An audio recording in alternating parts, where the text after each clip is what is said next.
We are going to begin this half hour with the parents of the British teen killed in that crash with an American diplomat's wife arriving in the U.S., searching for answers. The parents opened a meeting with the woman face to face. Eva Pilgrim joins us now. And Eva, British officials now saying her diplomatic immunity is no longer relevant?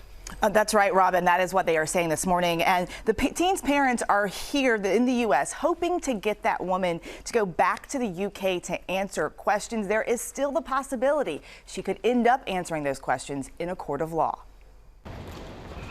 This morning, the parents of Harry Dunn, the English teen killed in a head-on car crash with a U.S. diplomat's wife, flying from the U.K. to the U.S., demanding answers. On August 27th, 19-year-old Harry Dunn was driving on his motorbike when he was hit by a car driving on the wrong side of the road. The driver of that vehicle, this woman, 42-year-old Anne Tsoukalis, the wife of a U.S. diplomat. Dunn died instantly. Police say Tsoukalis initially cooperated, but days after the accident, she fled the country, returning to the U.S., claiming diplomatic immunity, which protects diplomats and their family members from prosecution or lawsuits under the host nation's laws. I can't believe she's living with herself doing this. How can you just be like that? Just get on a plane and go. How can she be allowed to? But now, 7 weeks after the crash, the UK Foreign Secretary saying that immunity is no longer relevant because she has returned home. This weekend, Tsoukalis breaking her silence, saying in a statement from her attorneys that she is cooperating with police and wants to meet with the family to apologize in person. Anne is devastated by this tragic accident.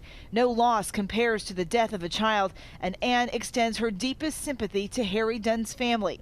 Dunn's family responding, saying that while they are open to meet, the pain hasn't gone away. My opinion on Anne Tsoukalis now wanting to come forward to say sorry.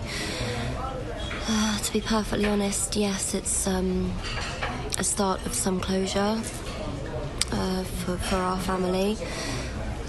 But having said that, as it's nearly 7 weeks now since we lost our boy, this doesn't cut it. It's not really quite enough.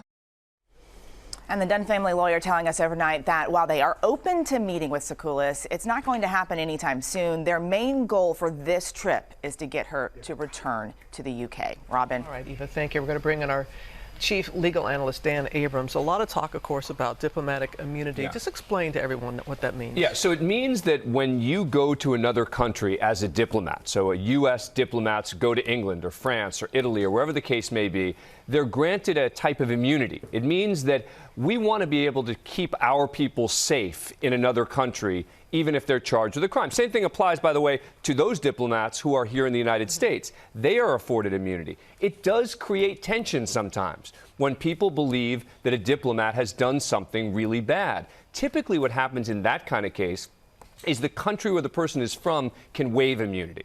They can say, aha, okay, this is serious, we get it, we're going to waive immunity. The U.S. did not waive immunity in this case. And so while they're talking about the fact that the immunity doesn't apply, it's not entirely true, because if she were charged in the UK and they said, OK, we're going to charge her with manslaughter, we'd like her extradited to the United Kingdom, I don't think the U.S. would agree to that. OK, so nothing can be done. She's here.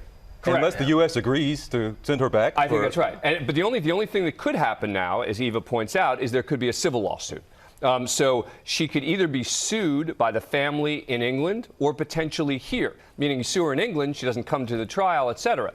But you could sue her potentially here as well. So the family does have civil options. And keep in mind, we don't know that she's going to be charged criminally, right? At this point, they're still investigating.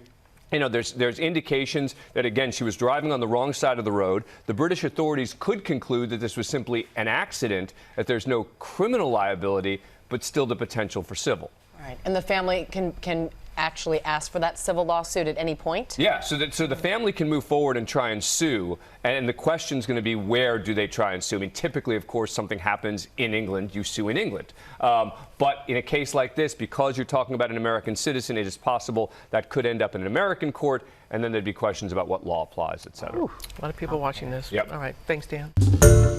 Hi, everyone. George Stephanopoulos here. Thanks for checking out the ABC News YouTube channel. If you'd like to get more videos, show highlights, and watch live event coverage, click on the right over here to subscribe to our channel. And don't forget to download the ABC News app for breaking news alerts. Thanks for watching.